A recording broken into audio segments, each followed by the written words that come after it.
माटू हमरू पानी हमरू हम रही छन बौण भी पितरों लगाए बौण ते हम नोई बचौण भी। अर्थात मिट्टी हमारी, पानी हमारा, हमारी है गौशाला और जंगल। हमारे पितरों ने लगाए इन पेड़ों को और इन्हें हमें ही बचाना है। ये प्रसिद्ध पंक्तियाँ बेशक पर्यावरणविद स्वर्गीय श्री सुंदरलाल बहुगुणा जी ने हमारे जंगलों को बचाने के लिए लिखी हों, परंतु आज के जोशीमठ की मार्मिक स्थिति को देखते हुए, इन पंक्तियों को स्मरण करते हुए हम नश्वर इंसानों को कुदरत ने एक बार फिर से दर्पण दिखाया है। नमस्कार, मेरा नाम शिवम ढौंडियाल है और मैं एक उत्तराखंडी हूँ।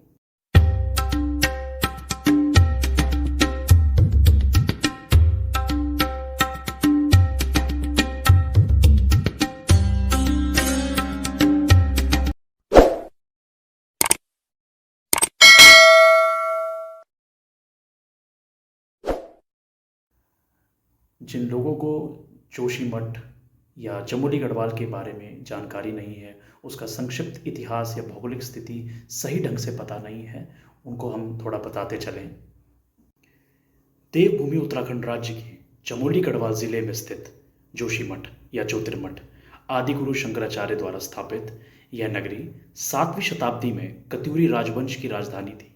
आगे चलकर बद्रीनाथ और हेमकुंड साहिब जैसे पावन स्थलों की मौजूदगी में धार्मिक दृष्टिकोण से जोशीमठ एक महत्वपूर्ण स्थल के रूप में विकसित हुआ है। इस जगह की तिब्बत के साथ हमारी अंतर्राष्ट्रीय सीमा सटी हुई है और पूर्व में भारत तिब्बत व्यापार के चलते इस जगह की एक सामरिक महत्वता भी है। गढ़वाल हिमालय में जोशीमठ समुद्र तल से लगभग 6150 फीट की ऊंचाई पर वर्षों पहले आए हुए भूस्खलन से लगभग 500 मीटर मलबे पर एक शहर के रूप में स्थापित है, जो कि वर्तमान में एक कम मिट्टी की असर क्षमता यानी इफेक्टिव कैपेसिटी का एक प्रमुख कारण भी है। ये शहर चारों ओर से जलधाराओं से घिरा हुआ है। उत्तर में धौली गंगा है तो दक्षिण में प्रचंड अलकनंदा नदी का प्रवाह है, पूर्व में ढाकनाला है तो पश्चिम में कर्मनासा जैसी धाराएं अविरल रूप से गतिमान हैं। हाल ही में जोशीमठ इस समय देश विदेश में एक चर्चा का विषय बन चुका है और इसका कारण है यहाँ के दरख्ते मकान और धीरे धीरे जमींदोज होता जा रहा ये शहर। सैकड़ों मकानों में दरारें, सड़कें जगह जगह से फटी हुई और चारों ओर बिखरा हुआ हाहाकार और मातम और हताश, आक्रोशित और उदास यहाँ का आम जनमानस। 1300 वर्षों से बसे इस शहर से मानो देवता नाराज हो गए हैं, और भला वो भी क्यों ना।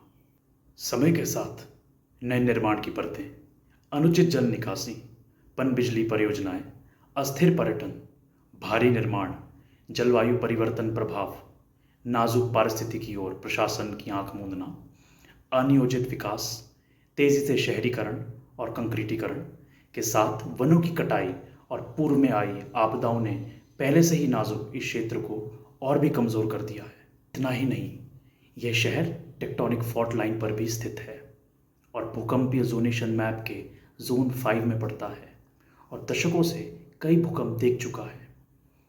परिणाम स्वरूप टेक्टोनिक गतिविधि के कारण जोशीमठ डूबने के लिए अत्यधिक संवेदनशील बन गया है। भौगोलिक समय के अनुसार नवनिर्मित हिमालय की गोद में बसा उत्तराखंड राज्य पहले से ही प्राकृतिक आपदाओं की चपेट में रहा है।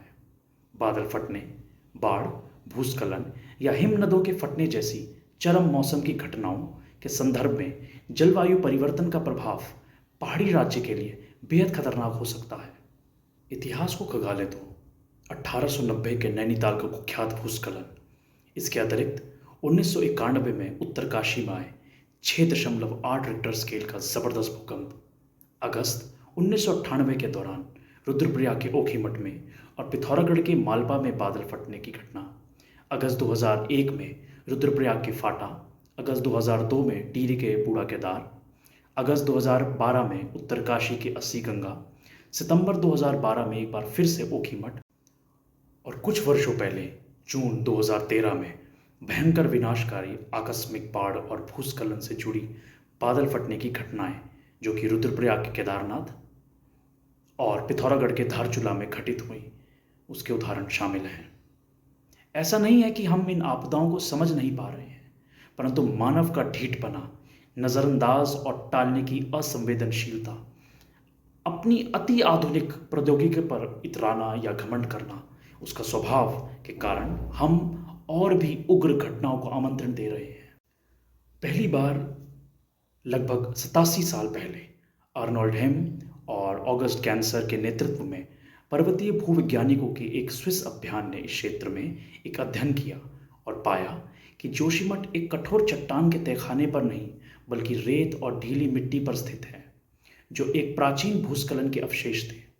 दोनों ने 284 पन्नों की एक रिपोर्ट तैयार की थी जिसका शीर्षक था central Himalaya geological observations of the Swiss expedition 1936।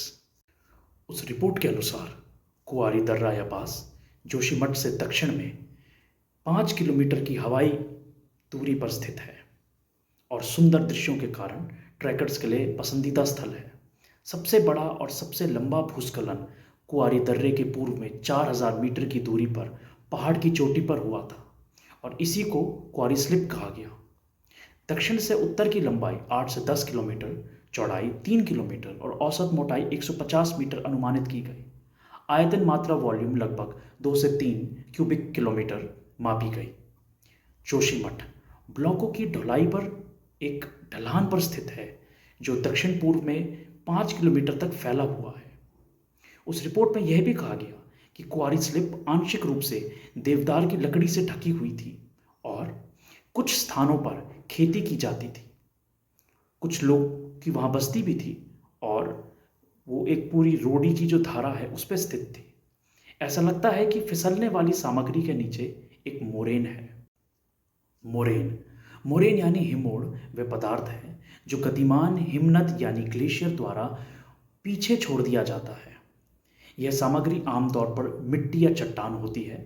जिस तरह नदियाँ सभी प्रकार के मलबे और गाद को अपने साथ ले जाती है जो अंततः डेल्टा बनाते हैं और उसको बनाने के लिए बनती है।